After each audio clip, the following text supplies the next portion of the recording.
Hello children, today our topic is sound. Children, we hear sounds of various types around us every day. Some of them like the sound of thunder are loud, others like the rustling of leaves are soft. Some sounds like those of a whistle are shrill, while others such as the beating of drums are dull. Okay children? Sounds help us to communicate. Sound is very important. It helps us to communicate. It is difficult to communicate with each other without talking. Even several animals also communicate with each other through sounds. Now we are going to discuss how sound is produced.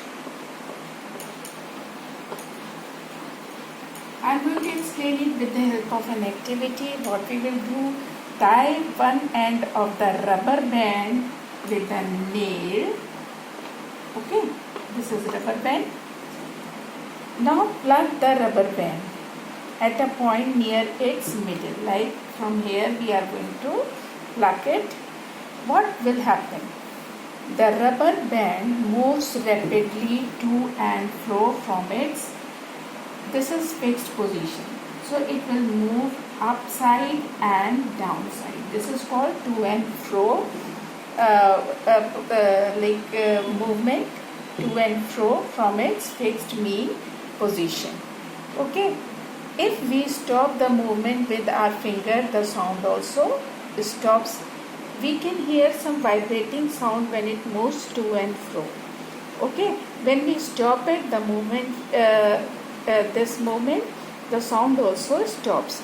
The rapid to and fro movement of an object about a fixed position is called vibration. This movement, to and fro movement, is called what? Vibration. Okay, children, we can do the we do the experiment in the laboratory also. In a laboratory, we use a tuning fork. This is tuning fork. It is U-shaped metallic with a handle. Metallic object. Okay. You must have seen with the ENT specialist. It has two arms. We call these arms prongs. Okay. These arms are called prongs. And this is handle. In a laboratory, a tuning fork is used to produce sound. For experiment, it has a handle and two prongs. When one of the prongs is struck, both prongs vibrate. They will vibrate. Children, the vibration is so small, we cannot observe it. So the vibration, this vibration, when these prongs they vibrate, they produce sound. If we touch, we are not able to see the vibration, but if we touch the surface of water in a ball with one of the vibrating prongs of the tuning fork, we will see waves produced in the water. So what it is showing, children, that the prong is vibrating. We are not able to see, but the water is producing what? Waves. So this tells us that it is producing vibration. Sound is produced not only by vibration in strings, but also by vibrations in stretched skin or membrane, as well as by vibration in air column. Like example, bansuri, vibration in air column, it produces sound. Tabla, skin. Okay, this stretched skin produced on beating produced vibration and also produced sound. Okay, children. So, thus, sound is a form of energy that is produced when objects vibrate. So, what is sound? Sound is energy, and when it is produced, when the object vibrates. Now, what is sound wave? Sound wave. Vibration we have just now discussed, so it moves in the wave form. What is sound wave? We have seen that when the surface of water is touched with the tuning fork, small waves are produced. Okay, in the water, a wave in water can be represented like this. We can represent the wave like this. Okay. Sound travels through air, liquid or solid. All three are they are the source of movement of sound, and sound moves in the form of wave. Although the waves are different in nature than water waves, they are represented in the same way as shown in this figure. Like this is we call it crest. Above this is mean position. Like I told you, to and fro motion, when it goes to position means this crest is formed. Then come back to its mean position, and then to the fro position. This is what trough. I am going to tell you this thing with the help of simple pendulum. Okay. What is simple pendulum? The same thing I am going to tell you. The arrangement, like in this, the weight, there we tie a thread with the fixed point, okay, and we hang the weight. This weight is called bob. Bob of this is pendulum. This is pendulum. We tie the thread at a fixed point and hung the weight. This weight is called bob. Okay, and this setup is called pendulum. When undisturbed the pendulum, it stays in a fixed position.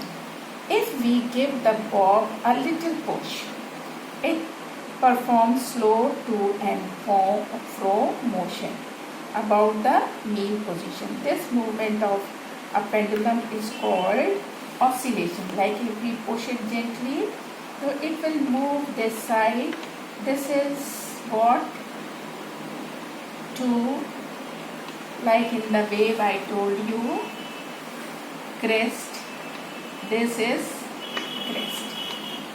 Okay. Then it will come back to its mean position. Then it will go to this side. This is fro. Okay.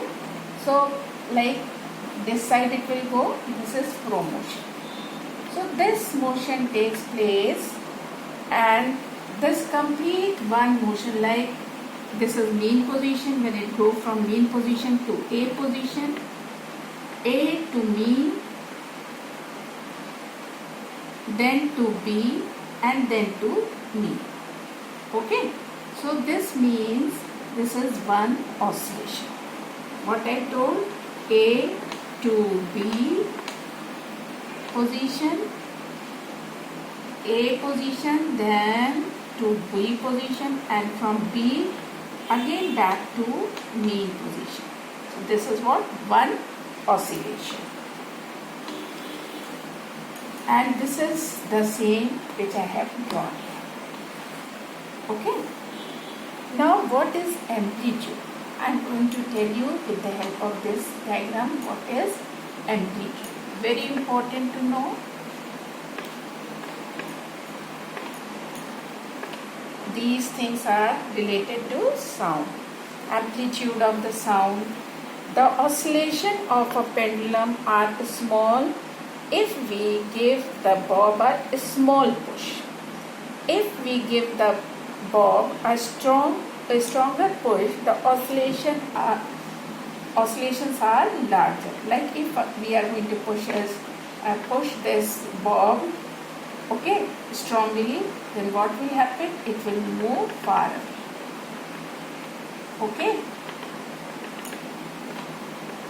Just here in this case, what will happen to this wave?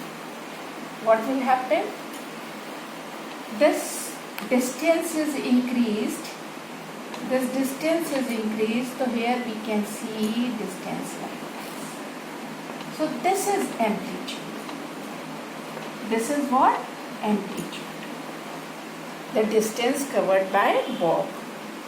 The maximum distance by which the bob moves away from its mean position. Maximum distance bob moves away from its mean position is called the amplitude of the oscillation.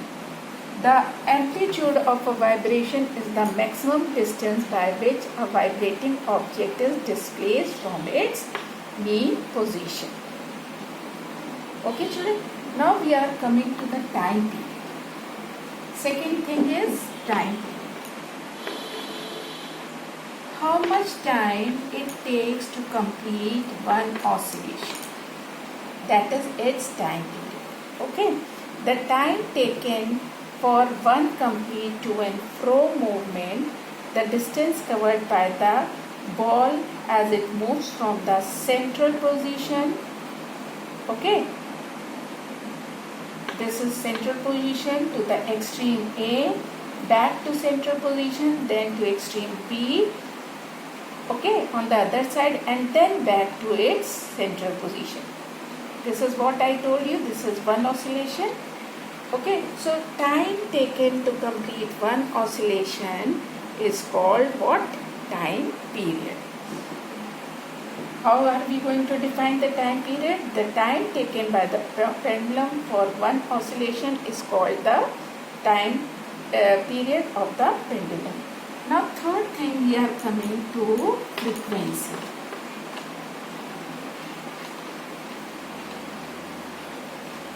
Frequency. If we count the number of oscillation of a pendulum in 1 minute, means 60 seconds. Suppose in 60 seconds, 60 oscillations are there, then how are we going to get the frequency? It will give the number of oscillation per second. Like we say, what is the frequency of a pendulum? What we say, the number of oscillation per second. Every second, how many times it is going to oscillate, that is its frequency. This is called the frequency of oscillation. Okay, we measure frequency in hertz. Hertz, Hz is the way we write it. Okay. Now characteristics of sound. Very important thing.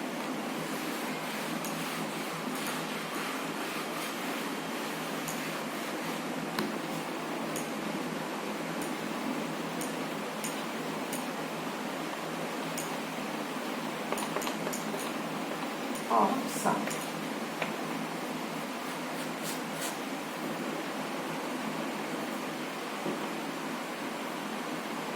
Children, characteristics of sound, like if we strike a drum softly, it produces a soft sound. If we strike it hard, its skin vibrates with greater amplitude. Now amplitude is clear. With greater amplitude and produce a louder sound. This shows that loudness of the sound produced by vibrating object depends on the amplitude. So loudness depends on amplitude. Okay. Loudness is proportional to the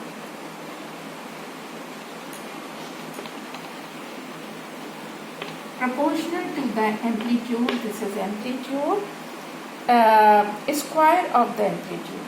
Like if how we can define this? This means that if amplitude is doubled, okay, amplitude is doubled, the loudness is going to, this is twice of amplitude. Okay, if amplitude is doubled, then the loudness will increase 4 times. So this is the relation between loudness and amplitude. Now come to the amplitude is clear now. Pitch. Come to the next thing, pitch. Pitch is a measure of how high or how low a sound is.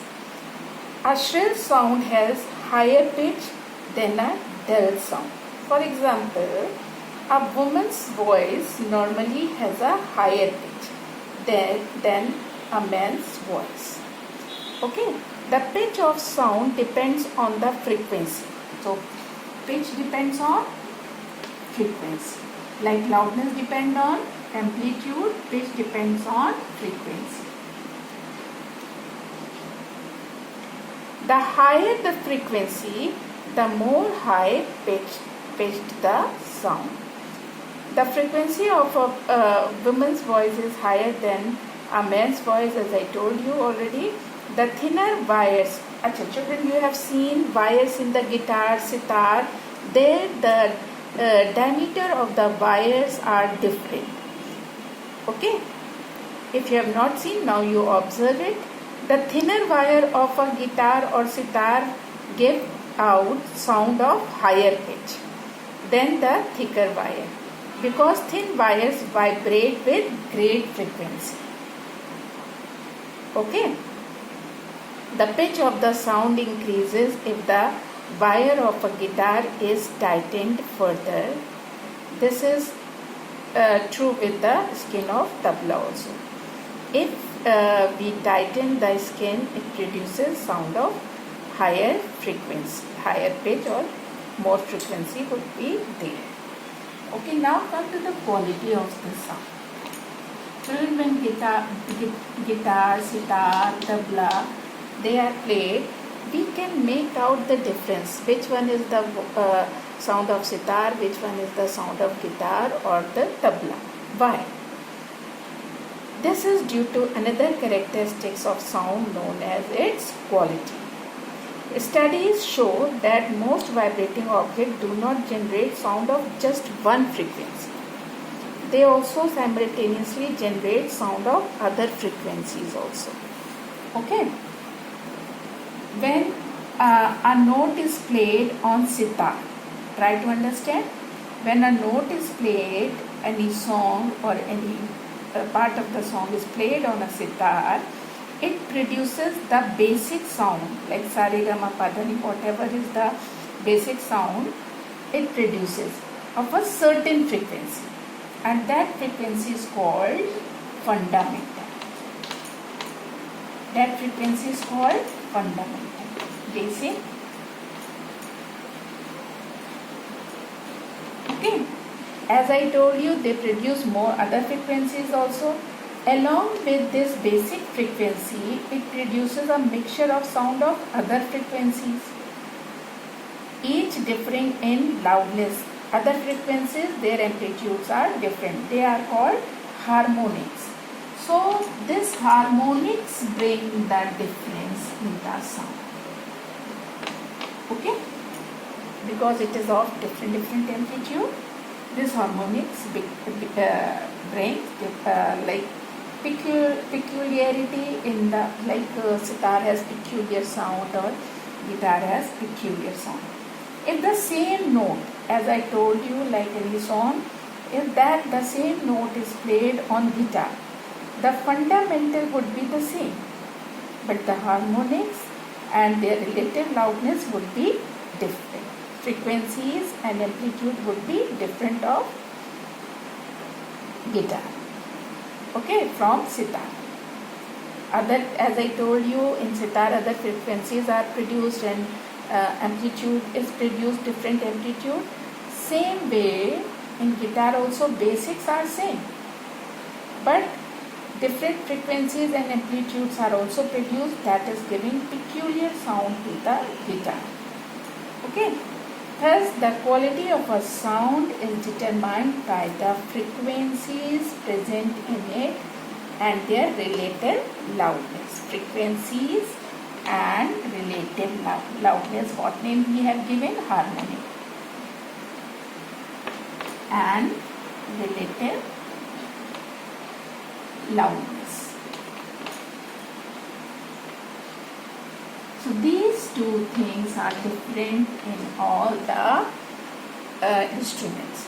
That gives them peculiar sound. Okay, children? Now, children, we are going to discuss how we hear sound. Our ears are sensory organs that help us to hear sound. Here I have drawn the structure of internal ear and parts of the ear, and with the help of this diagram I will explain it. Okay, we have divided it in three parts. It's outer ear. This is called outer ear. It consists of the visible outer part of the ear called pinna. This is pinna.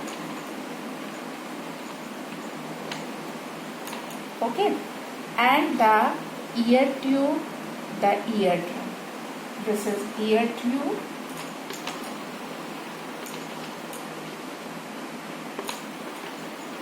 And this is eardrum.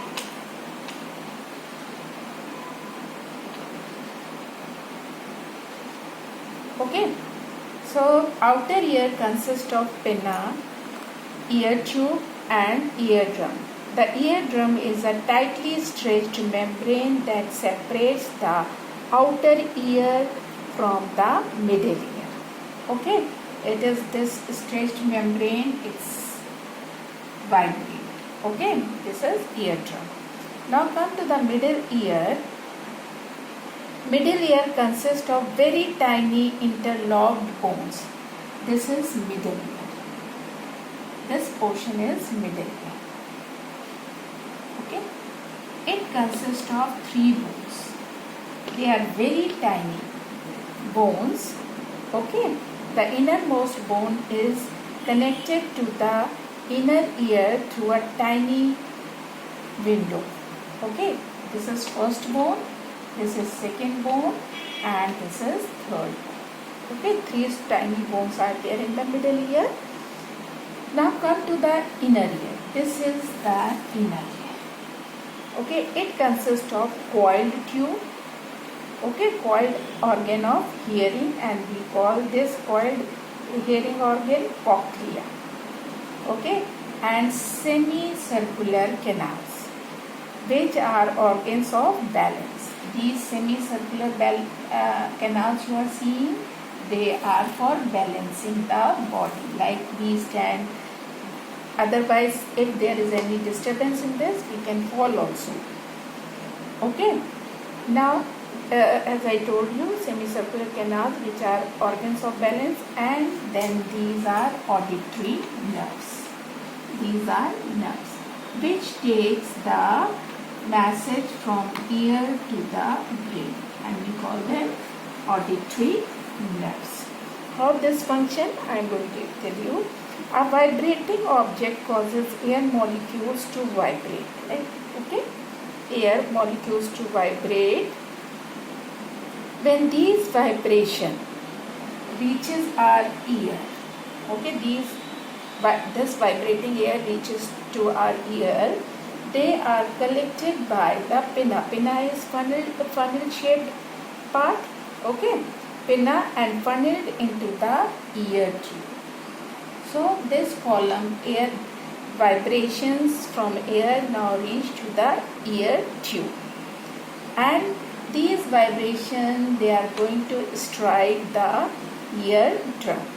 Okay, these then strike the ear drum, which starts vibrating to and fro motion with the same frequency, whatever is the frequency of, like I am speaking, other person is hearing. So my sound has, as I told you, sound is energy.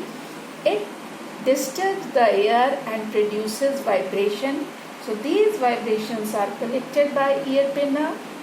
Then these vibrations pass through the ear tube and strike the eardrum with the same frequency. This causes the delicate bone of the middle ear to vibrate. Because it is disturbed, then the second bone is also going to disturb, and the third one also. Okay, these bones amplify the vibration. What do? What is their function? They amplify. Now amplitude is clear to everyone. They amplify the vibrations and transmit them to the inner ear. The vibrations stimulate tiny hair cells in the hearing organ, which send a signal to the auditory nerve of our nervous system. So here tiny hair cells are there. They receive these vibration and they transmit these vibration to the nerves. Okay, the vibration stimulate tiny hair cell in the hearing organ, which send a signal. They send a signal, okay, to the auditory nerve. The auditory nerve to our nervous system. The auditory nerves take the signal to the brain, and we can then hear the sound. Okay, so this is our internal structure of ear. Now I am going to tell you audible and inaudible sounds. Audible and inaudible sounds.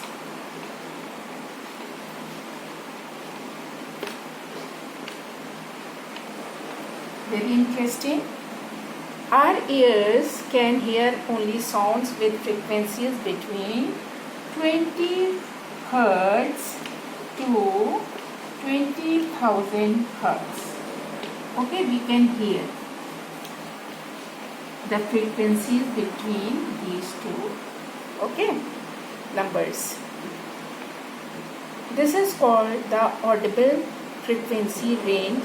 Low frequency, which we cannot hear, is called infrasonic, and more than that is called ultrasonic. Okay, some animals such as dogs can hear sound of frequency above 20,000 Hertz also. Technologies has made use of ultrasonics in many ways. It is used to form image of organs inside the body. For example, ultrasound machine, all you must have heard. Example, ultrasonics are used to study the growth of the baby or fetus in the uterus of a woman. They are also used to detect flaws in metals and structures. Okay, children?